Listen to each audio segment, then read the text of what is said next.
Hi everyone, today I'm gonna read The Secret Garden by Frances Hodgson Burnett. Chapter 1. There is no one left. When Mary Lennox was sent to Misselthwaite Manor to live with her uncle, everybody said she was the most disagreeable looking child ever seen. It was true, too. She had a little thin face and a little thin body, thin light hair and a sour expression. Her hair was yellow and her face was yellow because she had been born in India and had always been ill in one way or another. Her father had held a position under the English government and had always been busy and ill himself, and her mother had been a great beauty who cared only to go to parties and amuse herself with gay people. She had not wanted the little girl at all, and when Mary was born, she handed her over to the care of an ayah, who was made to understand that if she wished to please her Ma'am Sahib, she must keep the child out of sight as much as possible. So when she was sickly, fretful, ugly little baby, she was kept out of the way, and when she became a sickly, fretful, toddling thing, she was kept out of the way also. She never remembered seeing familiarly anything but the dark faces of her ayah and the other native servants, and as they always obeyed her and gave her her own way in everything, because the Ma'am Sahib would be angry if she was disturbed by her crying. By the time she was 6 years old, she was as tyrannical and selfish a little pig as ever lived. The young English governess who came to teach her to read and write disliked her so much that she gave up her place in 3 months. And when the other governesses came to try to fill it, they always went away in a shorter time than the first one. So if Mary had not chosen to really want to know how to read books, she would never have learned her letters at all. One frightfully hot morning, when she was about 9 years old, she awakened feeling very cross, and she became crosser still when she saw that the servant who stood by her bedside was not her ayah. "Why did you come?" she said to the strange woman. "I will not let you stay. Send my ayah to me." The woman looked frightened, but she only stammered that the ayah could not come, and when Mary threw herself into a passion and beat and kicked her, she looked only more frightened and repeated that it was not possible for the ayah to come to Missi Sahib. There was something mysterious in the air that morning. Nothing was done in its regular order, and several of the native servants seemed missing, while those whom Mary saw slunk and hurried about with ashy and scared faces. But no one would tell her anything, and her ayah did not come. She was actually left alone as the morning went on, and at last she wandered out into the garden and began to play by herself under a tree near the veranda. She pretended that she was making a flower bed, and she stuck big scarlet hibiscus blossoms into little heaps of earth all the time, growing more and more angry and muttering to herself the things she would say and the name she would call Sadie when she returned. "Pig, pig, daughter of pigs," she said, because to call a native a pig is the worst insult of all. She was grinding her teeth and saying this over and over again when she heard her mother come out on the veranda with someone. She was with a fair young man, and they stood talking together in low, strange voices. Mary knew the very young man who looked like a boy. She had heard that he was a very young officer who had just come from England. The child stared at him, but she stared most at her mother. She always did this when she had a chance to see her, because Mem Sahib, Mary used to call her that oftener than anything else, was such a tall, slim, pretty person and wore such lovely clothes. Her hair was like curly silk, and she had a delicate little nose, which seemed to be disdaining things. And she had large laughing eyes.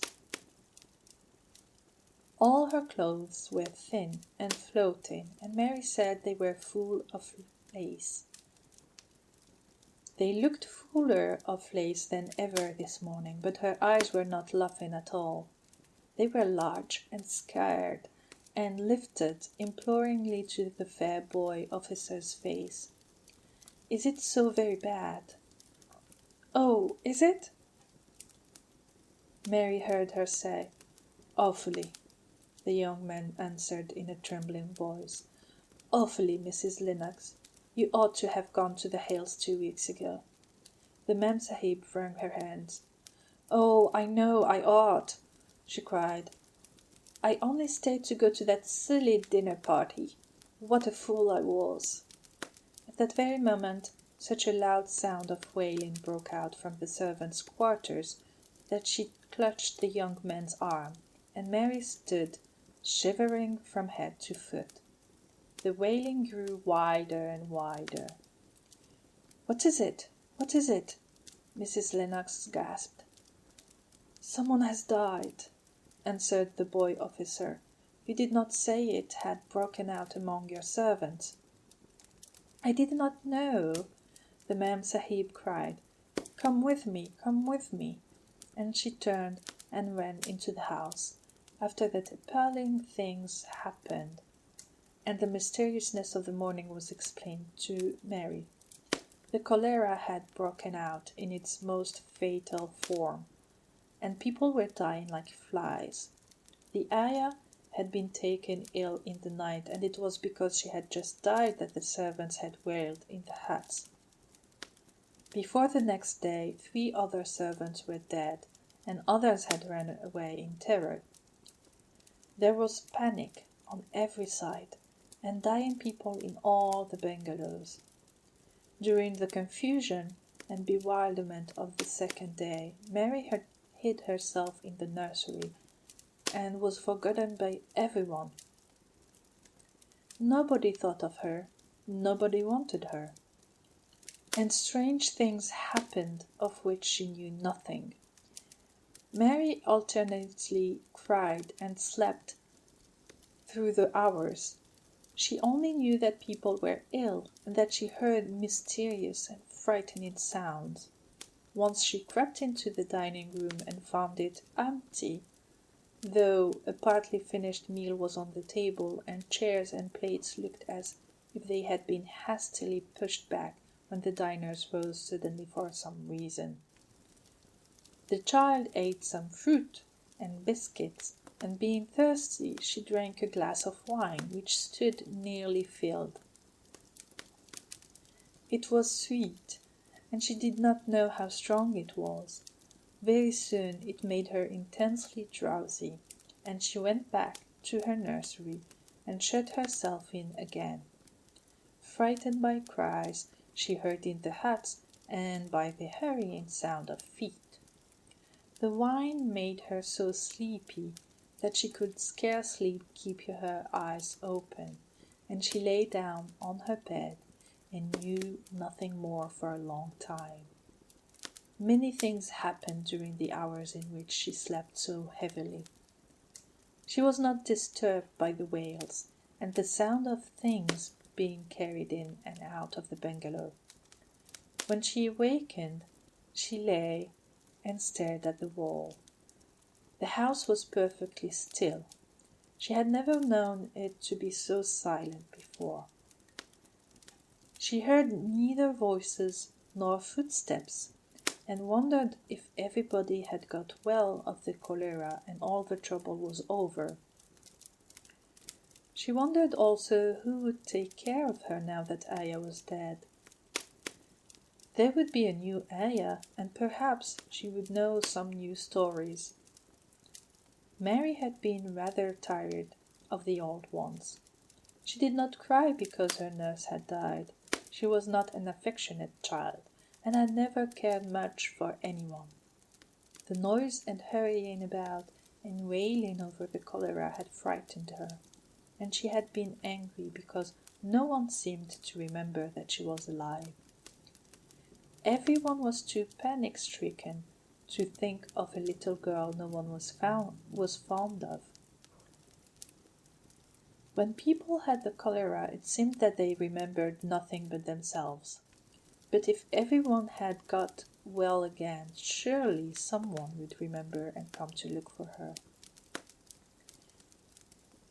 But no one came, and as she lay waiting, the house seemed to grow more and more silent.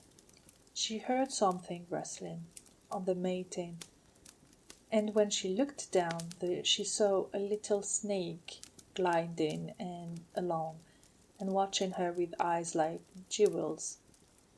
She was not frightened, because he was a harmless little thing who would not hurt her, and he seemed in a hurry to get out of the room. He slipped under the door as she watched him. "How queer and quiet it is," she said. "It sounds as if there was no one in the bungalow but me and the snake." Almost the next minute, she heard footsteps in the compound and then on the veranda. They were men's footsteps, and the men entered the bungalow and talked in low voices. No one went to meet or speak to them, and they seemed to open doors and look into rooms. "What a desolation!" she heard one voice say. "That pretty, pretty woman. I suppose the child too. I heard there was a child, though no one ever saw her." Mary was standing in the middle of the nursery when they opened the door a few minutes later.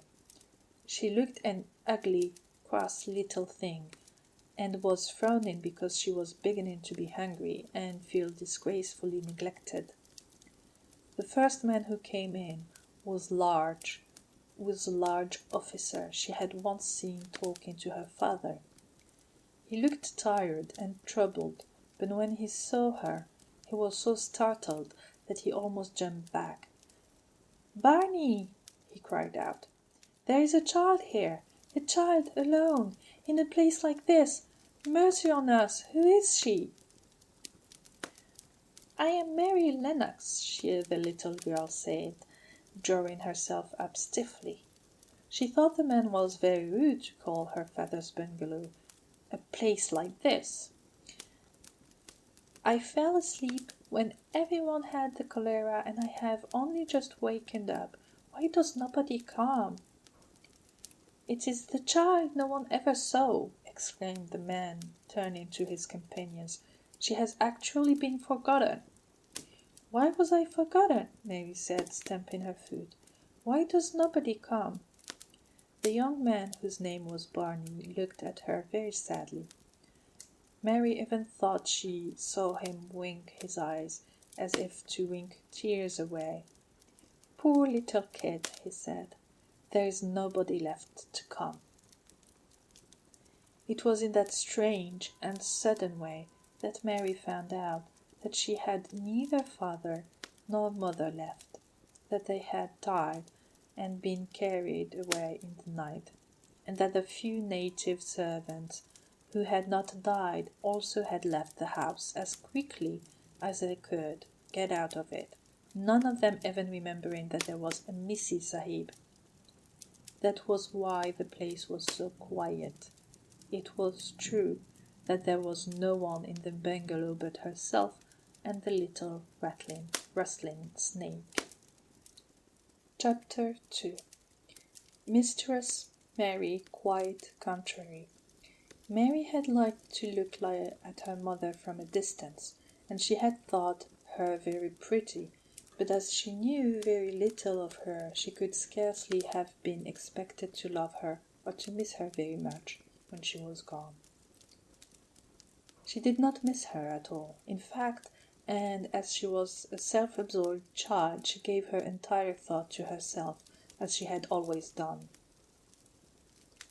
If she had been older, she would no doubt have been very anxious at being left alone in the world, but she was very young, and as she had always been taken care of, she supposed she always would be. What she thought was that she would like to know if she was going to nice people, who would be polite to her and give her her own way, as her ayah and the other native servants had done. She knew that she was not going to stay at the English clergyman's house, where she was taken at first. She did not want to stay. The English clergyman was poor, and he had 5 children, nearly all the same age, and they wore shabby clothes, and were always quarrelling and snatching toys from each other. Mary hated their untidy bungalow and was so disagreeable to them that after the first day or two nobody would play with her. By the second day they had given her a nickname which made her furious. It was Basil. Who thought of it first? Basil was a little boy with impudent blue eyes and a turned-up nose, and Mary hated him. She was playing by herself under a tree, just as she had been playing the day the cholera broke out. She was making heaps of earth and paths for a garden, and Basil came and stood near to watch her. Presently he got rather interested, and suddenly made a suggestion. "Why don't you put a heap of stones there and pretend it is a rockery?" he said. "There in the middle," and he leaned over her to point. "Go away!" cried Mary. "I don't want boys. Go away!" For a moment Basil looked angry, and then he began to tease. He was always teasing his sisters. He danced round and round her and made faces and sang and laughed. "Mistress Mary, quite contrary, how does your garden grow? With silver bells and cockle shells and marigolds all in a row." He sang it until the other children heard and laughed too. And the crosser Mary got, the more they sang, "Mistress Mary, quite contrary." And after that, as long as she stayed with them, they called her Mistress Mary, quite contrary, when they spoke of her to each other, and often when they spoke to her. "You are going to be sent home," Basil said to her, "at the end of the week, and we are glad of it." "I'm glad of it too," answered Mary. "Where is home?" "She doesn't know where is home," said Basil with 7-year-old scorn. "It's England, of course. Our grandmamma lives there, and our sister Mabel was sent to her last year. You are not going to your grandmamma. You have none. You are going to your uncle. His name is Mr. Archibald Craven." "I don't know anything about him," snapped Mary. "I know you don't," Basil answered. "You don't know anything. Girls never do. I heard father and mother talking about him. He lives in a great, big, desolate old house in the country, and no one goes near him. He's so cross he won't let them, and they wouldn't come if he would let them. He's a hunchback, and he's a horrid." "I don't believe you," said Mary, and she turned her back and stuck her fingers in her ears, because she would not listen any more. But she thought over it a great deal afterward, and when Mrs. Crawford told her that night that she was going to sail away to England in a few days and go to her uncle, Mr. Archibald Craven, who lived at Misselthwaite Manor, she looked so stony and stubbornly uninterested that they did not know what to think about her. They tried to be kind to her, but she only turned her face away when Mrs. Crawford attempted to kiss her, and held her herself stiffly when Mr. Crawford patted her shoulder. "She is such a plain child," Mrs. Crawford said pityingly afterward. And her mother was such a pretty creature. She had a very pretty manner too, and Mary has the most attractive ways I ever saw in a child. The children call her Mistress Mary quite contrary, and though it's naughty of them, one can't help understand it. Perhaps if her mother had carried her pretty face and her pretty manners oftener into the nursery, Mary might have learned some pretty ways too. It is very sad now the poor beautiful thing is gone. To remember that many people never even knew that she had a child at all. I believe she scarcely ever looked at her, sighed Mrs. Crawford. When her ayah was dead, there was no one to give a thought to the little thing. Think of the servants running away and leaving her all alone in that deserted bungalow. Colonel McGrew said he nearly jumped out of his skin when he opened the door and found her standing by herself in the middle of the room. Mary made the long voyage to England under the care of an officer's wife who was taking her children to leave them in a boarding school. She was very much absorbed in her own little boy and girl, and was rather glad to hand the child over to the woman Mr. Archibald Craven sent to meet her in London. The woman was his housekeeper at Misselthwaite Manor, and her name was Mrs. Medlock. She was a stout woman, with very red cheeks and sharp black eyes. She wore a very purple dress, a black silk mantle with jet fringe on it, and a black bonnet with purple velvet flowers, which stuck up and trembled when she moved her head. Mary did not like her at all, but as she very seldom liked people, there was nothing remarkable in that. Besides which it was very evident, Mrs. Medlock did not think much of her. "My word, she's a plain little piece of goods," she said, "and we'd heard that her mother was a beauty. She hasn't handed much of it down, has she, madam? Perhaps she will improve as she grows older," the officer's wife said good-naturedly. "If she were not so sallow and had a nicer expression, her features rather good. Children alter so much." "She'll have to alter a good deal," answered Mrs. Medlock.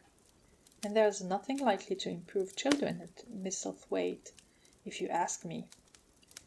They thought Mary was not listening because she was standing a little apart from them at the window of the private hotel they had gone to. She was watching the passing buses and cabs and people, but she heard quite well and was made very curious about her uncle and the place he lived in. What sort of a place was it, and what would he be like? What was a hunchback? She had never seen one. Perhaps there were none in India? Since she had been living in other people's houses and had had no ayah, she had begun to feel lonely and to think queer thoughts which were new to her. She had begun to wonder why she had never seemed to belong to anyone, even when her father and mother had been alive. Other children seemed to belong to their fathers and mothers, but she had never seemed to really be anyone's little girl. She had had servants, and food, and clothes, but no one had taken any notice of her. She did not know that this was because she was a disagreeable child, but then, of course, she did not know she was disagreeable. She often thought that other people were, but she did not know that she was so herself. She thought Mrs. Medlock the most disagreeable person she had ever seen, with her common, highly coloured face and her common fine bonnet. When the next day they set out on their journey to Yorkshire, she walked through the station to the railway carriage, with her head up and trying to keep as far away from her as she could, because she did not want to seem to belong to her. It would have made her very angry to think people imagined she was her little girl. But Mrs. Medlock was not in the least disturbed by her and her thoughts. She was the kind of woman who would stand no nonsense from young ones. At least, that is what she would have said if she had been asked. She had not wanted to go to London just when her sister Maria's daughter was going to be married, but she had a comfortable, well-paid place as housekeeper at Misselthwaite Manor, and the only way in which she could keep it was to do at once what Mr. Archibald Craven told her to do. She never dared even to ask a question. Captain Lennox and his wife died of the cholera, Mr. Craven had said in his short, cold way. Captain Lennox was my wife's brother, and I am their daughter's guardian. The child is to be brought here. You must go to London and bring her yourself. So she packed her small trunk and made the journey. Mary sat in her corner of the railway carriage and looked plain and fretful. She had nothing to read or to look at, and she had folded her thin little black gloved hands in her lap. Her black dress made her look yellower than ever, and her limp light hair straggled from under her black crepe hat. A more marred-looking young one I never saw in my life, Mrs. Medlock thought. Marred is a Yorkshire word and means spoiled and pettish. She had never seen a child who sat so still without doing anything, and at last she got tired of watching her and began to talk in a brisk, hard voice. "I suppose I may as well tell you something about where you are going to," she said. "Do you know anything about your uncle?" "No," said Mary. "Never heard your father and mother talk about him?" "No," said Mary, frowning. She frowned because she remembered that her father and mother had never talked to her about anything in particular. Certainly, they had never told her things. Muttered Mrs. Medlock, staring at her queer, unresponsive little face. She did not say any more for a few moments, and then she began again. "I suppose you might as well be told something to prepare you. You are going to a queer place." Mary said nothing at all, and Mrs. Medlock looked rather discomfited by her apparent indifference, but after taking a breath, she went on.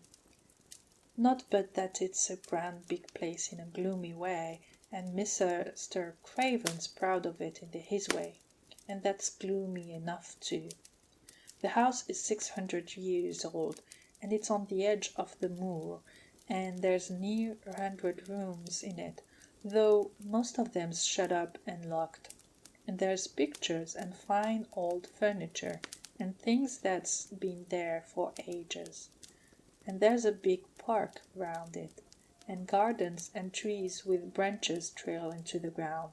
Some of them." She paused and took another breath. "But there's nothing else," she ended suddenly. Mary had begun to listen in spite of herself.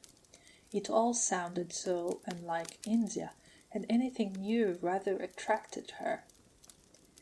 But she did not intend to look as if she were interested. That was one of her unhappy, disagreeable ways. So she sat still. "Well," said Mrs. Medlock, "what do you think of it?" "Nothing," she answered. "I know nothing about such places." That made Mrs. Medlock laugh, a short sort of laugh. "Hey," she said, "but you are like an old woman, don't you care?" "It doesn't matter," said Mary, "whether I care or not." "You are right enough there," said Mrs. Medlock. "It doesn't. What you're to be kept at Misselthwaite Manor, for I don't know, unless because it's the easiest way. He's not going to trouble himself about you, that's sure and certain. He never troubles himself about no one." She stopped herself as if she had just remembered something in time. "He's got a crooked back," she said. "That sent him wrong. He was a sour young man, and got no good of all his money and big place till he was married." Mary's eyes turned toward her in spite of her intention not to seem to care. She had never thought of the hunchback's being married, and she was a trifle surprised. Mrs. Medlock saw this, and as she was a talkative woman, she continued with more interest. This was one way of passing, some of the time, at any rate. She was a sweet, pretty thing, and she'd have walked the world over to get her a blade of grass she wanted. Nobody thought she'd marry him, but she did, and people said she married him for his money, but she didn't. She didn't. Positively. When she died, Mary gave a little involuntary jump. "Oh, did she die?" she exclaimed, quite without meaning to. She had just remembered a French fairy story she had once read called Riquet à la houppe. It had been about a poor hunchback and a beautiful princess, and it had made her suddenly sorry for Mr. Archibald Craven. "Yes, she died," Mrs. Medlock answered, "and it made him queerer than ever. He cares about nobody. He won't see people. Most of the time he goes away, and when he is at Misselthwaite he shuts himself up in the West Wing, and won't let anyone but Pitcher see him. Pitcher's an old fellow, but he took care of him when he was a child, and he knows his ways." It sounded like something in a book, and it did not make Mary feel cheerful. A house with 100 rooms, nearly all shut up, and with their doors locked, a house on the edge of a moor, whatsoever a moor was, sounded dreary. A man with a crooked back, who shut himself up. She stared out of the window, with her lips pinched together, and it seemed quite natural that the rain should have begun to pour down in grey slanting lines, and splash and stream down the window panes. If the pretty wife had been alive, she might have made things cheerful by being something like her own mother, and by running in and out and going to parties as she had done in frocks full of lace, but she was not there any more. "You needn't expect to see him, because 10 to 1 you won't," said Mrs. Medlock. "And you mustn't expect that there will be people to talk to you. You'll have to play about and look after yourself. You'll be told what rooms you can go into and what rooms you're to keep out of. There's gardens enough, but when you're in the house, don't go wandering and poking about. Mr. Craven won't have it." "I shall not want to go poking about," said sour little Mary, and just as suddenly as she had begun to be rather sorry for Mr. Archibald Craven, she began to cease to be sorry, and to think he was unpleasant enough to deserve all that had happened to him, and she turned her face toward the streaming panes of the window of the railway carriage, and gazed out at the grey rainstorm, which looked as if it would go on forever and ever. She watched it so long and steadily that the greyness grew heavier and heavier before her eyes, and she fell asleep. Chapter 3. Across the Moor. She slept a long time, and when she awakened, Mrs. Medlock had bought a lunch basket at one of the stations, and they had some chicken, and cold beef, and bread and butter, and some hot tea. The rain seemed to be streaming down more heavily than ever, and everybody in the station wore wet and glistening waterproofs. The guard lighted the lamps in the carriage, and Mrs. Medlock cheered up very much over her tea and chicken and beef. She ate a great deal, and afterward fell asleep herself, and Mary sat and stared at her and watched her fine bonnet slip on one side until she herself fell asleep once more in the corner of the carriage, lulled by the splashing of the rain against the windows. It was quite dark when she awakened again. The train had stopped at the station, and Mrs. Medlock was shaking her. "You have had a sleep," she said. "It's time to open your eyes. We are at Thwaite Station, and we've got a long drive before us." Mary stood up and tried to keep her eyes open while Mrs. Medlock collected her parcels. The little girl did not offer to help because in India, native servants always picked up okayed things, and it seemed quite proper that other people should wait on one.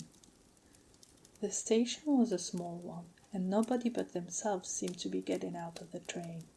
The station master spoke to Mrs. Medlock in a rough, good-natured way, pronouncing his words in a queer, broad fashion, which Mary found out afterwards was Yorkshire. "I see that's got back," he said, "and that's brought you young un with thee."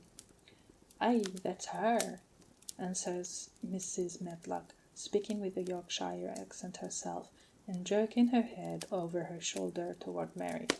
"How's they, missus?" "Well, I know. The carriage is waiting outside for thee." A brougham stood on the road before the little outside platform. Mary saw that it was a smart carriage, and that it was a smart footman who helped her in. His long waterproof coat and the waterproof covering of his hat were shining and dripping with rain, as everything was, the burly station master included. When he shut the door, mounted the box with the coachman, and they drove off, the little girl found herself seated in a comfortably cushioned corner, but she was not inclined to go to sleep again. She sat and looked out of the window, curious to see something of the road over which she was being driven to the queer place Mrs. Medlock had spoken of. She was not at all a timid child, and she was not exactly frightened, but she felt that there was no knowing what might happen in a house with 100 rooms nearly all shut up, a house standing on the edge of a moor. "What is a moor?" she said suddenly to Mrs. Medlock. "Look out of the window in about 10 minutes and you'll see," the woman answered. "We've got to drive 5 miles across Missel Moor before we get to the manor. You won't see much because it's a dark night, but you can see something." Mary asked no more questions, but waited in the darkness of her corner, keeping her eyes on the window. The carriage lamps cast rays of light in a little distance ahead of them, and she caught glimpses of the things they passed. After they had left the station, they had driven through a tiny village, and she had seen whitewashed cottages and the lights of a public house. Then they had passed a church and a vicarage and a little shop window or so in a cottage with toys and sweets and odd things set out for sale. Then they were on the high road, and she saw hedges and trees. After that, there seemed nothing different for a long time, or at least it seemed a long time to her. At last, the horses began to go more slowly, as if they were climbing uphill, and presently there seemed to be no more hedges and no more trees. She could see nothing, in fact, but a dense darkness on either side. She leaned forward and pressed her face against the window, just as the carriage gave a big jolt. "Hey, we're on the moor now, sure enough," said Mrs. Medlock. The carriage lamps shed a yellow light on a rough-looking road, which seemed to be cut through bushes and low-growing things, which ended in the great expanse of dark apparently spread out before and around them. The wind was rising and making a singular wild, low, rushing sound. It's not the sea, is it?" said Mary, looking around at her companion. "No, not it," answered Mrs. Medlock. "Nor it isn't fields nor mountains. It's just miles and miles and miles of wild land that nothing grows on but heather and gorse and broom, and nothing lives on but wild ponies and sheep." I feel as if it might be the sea, if there were water on it, said Mary. It sounds like the sea just now. That's the wind blowing through the bushes, Mrs. Medlock said. It's a wild, dreary enough place to my mind, though there's plenty that likes it, particularly when the heather's in bloom. On and on they drove through the darkness, and though the rain stopped, the wind rushed by and whistled and made strange sounds. The road went up and down, and several times the carriage passed over a little bridge beneath, which Mary felt as if the drive would never come to an end, and that the wide bleak moor was a wide expanse of black ocean through which she was passing on a strip of dry land. I don't like it, she said to herself. I don't like it. And she pinched her thin lips more tightly together. The horses were climbing up a hill piece of road when they first caught sight of a light. Mrs. Medlock saw it as soon as she did and drew a long sigh of relief. "I'm glad to see that bit of light twinkling," she exclaimed. "It's the light in the lodge window. We shall get a good cup of tea after a bit, at all events." It was after a bit, as she said, for when the carriage passed through the park gates, there was still 2 miles of avenue to drive through, and the trees, which nearly met overhead, made it seem as if they were driving through a long dark vault. They drove out of the vault into a clear space, and stopped before the immensely long but low-built house, which seemed to ramble round a stone court. At first, Mary thought that there were no lights at all in the windows, but as she got out of the carriage, she saw that one room in a corner upstairs showed a dull glow. The entrance door was a huge one made of massive, curiously shaped panels of oak, studded with big iron nails and bound with great iron bars. It opened into an enormous hall, which was so dimly lighted that the faces in the portraits on the walls and the figures in the suits of armor made Mary feel that she did not want to look at them. As she stood on the stone floor, she looked a very small, odd little black figure, and she felt as small and lost and odd as she looked. A neat, thin old man stood near the manservant who opened the door for them. "You are to take her to her room," he said in a husky voice. "He doesn't want to see her. He's going to London in the morning." "Very well, Mr. Pitcher," Mrs. Medlock answered. "So long as I know what's expected of me, I can manage." "What's expected of you, Mrs. Medlock," Mr. Pitcher said, "is that you make sure that he's not disturbed, and that he doesn't see what he doesn't want to see."